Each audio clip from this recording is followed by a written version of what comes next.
السلام علیکم۔ آج جمعرات ہے، ستمبر کی 4 تاریخ۔ پاکستان میں اس وقت شام کے 7، بھارت میں 7:30، اور جہاں ہمارے اسٹوڈیوز کی گھڑیوں میں صبح کے 10 بج رہے ہیں۔ وائس آف امریکہ واشنگٹن کی اردو سروس سے میں ہوں خالد حمید، خبروں کے ایک بلیٹن کے ساتھ۔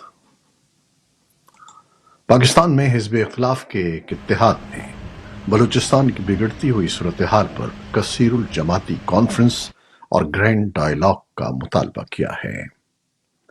اپوزیشن اتحاد تحریک تحفظ آئین پاکستان TTAP نے بھی بلوچستان کی صورتحال پر بحث کے لیے پارلیمنٹ اجلاس بلانے کا مطالبہ کیا ہے اور کہا ہے کہ نیشنل ایکشن پلان کی ایپیکس کمیٹی کے اجلاس کی تفصیلات طلب کی جائیں اور حال ہی میں بلوچستان میں منعقدہ اجلاس اپوزیشن کے ساتھ شیئر کیا جائے۔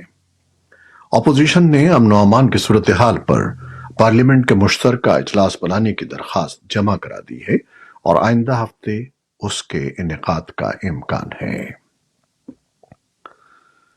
پاکستانی فوج کے ترجمان لیفٹیننٹ جنرل احمد شریف نے پریس کانفرنس میں بات کرتے ہوئے کہا ہے کہ لیفٹیننٹ جنرل ریٹائرڈ فیض حمید کا کورٹ مارشل ٹھوس شواہد کی بنیاد پر شروع کیا گیا ہے۔ پاکستان فوج کا کوئی سیاسی ایجنڈا نہیں ہے اور یہ خود احتسابی کے نظام پر یقین رکھتی ہے۔ فوج کسی سیاسی جماعت کی مخالف ہے اور نہ ہی طرفدار۔ انہوں نے مزید کہا کہ بلوچستان کے اندر بیانیے بنائے جاتے ہیں۔ مٹھی بھر دہشت گردوں کے سرپرست احساس محرومی کا بیانیہ بناتے ہیں جو زمینی حقائق سے مماثلت نہیں رکھتا۔ کوئی ایسا علاقہ نہیں ہے جہاں عملی طور پر دہشت گردوں کی اجارہ داری ہو۔ انہوں نے افغانستان کے بارے میں بات کرتے ہوئے کہا کہ افغانستان میں تبدیلی آنے کے بعد عسکریت پسندوں کی سہولت کاری بڑھ گئی ہے۔ اس سلسلے میں حکومت پاکستان افغانستان کی عبوری حکومت سے رابطے میں ہے۔ پاکستان کی قومی اسمبلی سے استعفیٰ دینے والے بلوچ سیاسی رہنما سردار اختر مینگل نے کہا ہے کہ ان کے صوبے میں نوجوان پرانے سردار سیاستدانوں کی بات سننے کو تیار نہیں ہیں، اس لیے وہ نوجوانوں کے ساتھ مل کر عوامی تحریک میں شامل ہو رہے ہیں اور اگر نوجوانوں کی زیر قیادت بھی کام کرنا پڑا تو وہ اس کے لیے بھی تیار ہیں۔ وائس آف امریکہ کے عاصم علی رانا کو انٹرویو میں سردار اختر مینگل نے کہا کہ اگر انہیں 1% بھی یقین ہوتا کہ اسمبلی میں ان کی بات کو سمجھا جائے گا تو وہ اسمبلی رکنیت سے استعفیٰ نہ دیتے۔ اب تک اسپیکر قومی اسمبلی نے ان کا استعفیٰ منظور نہیں کیا ہے۔ طالبان اور پاکستانی سرحدی فورسز کے درمیان بدھ کو ایک بار پھر جھڑپ ہوئی ہے۔ یہ جھڑپ خیبر پختونخوا کے ضلع کرم کے ساتھ سرحدی خوست صوبے میں طالبان کی طرف سے ایک نئی چوکی کی تنصیب پر ہوئی۔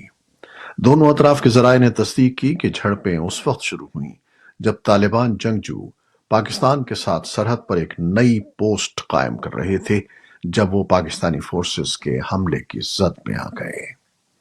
اطلاعات کے مطابق دونوں فریق پوسٹ کی تعیناتی پر معاہدے کے لیے گزشتہ 3 دنوں سے مذاکرات کر رہے تھے، لیکن یہ مذاکرات ناکام ہو گئے اور طالبان نے پوسٹ کی تعمیر شروع کر دی تو پاکستانی فورسز نے انہیں روک دیا۔ بنگلہ دیش کی عبوری حکومت کے مشیر اعلیٰ اور نوبل انعام یافتہ محمد یونس نے کہا ہے کہ سابق وزیر اعظم شیخ حسینہ کے بھارت سے کیے جانے والے سیاسی تبصرے غیر دوستانہ ہیں۔ انہوں نے کہا کہ جب تک ڈھاکہ نئی دہلی سے ان کی حوالگی کی درخواست نہیں کرتا انہیں دونوں ملکوں کو پریشانی میں ڈالنے سے بچنا چاہیے۔ محمد یونس نے بھارت کے خبر رساں ادارے پریس ٹرسٹ آف انڈیا کو انٹرویو دیتے ہوئے کہا کہ حوالگی کی درخواست تک بھارت ان کو اپنے یہاں رکھنا چاہتا ہے تو رکھے، لیکن اس دوران شیخ حسینہ کو خاموش رہنا ہوگا۔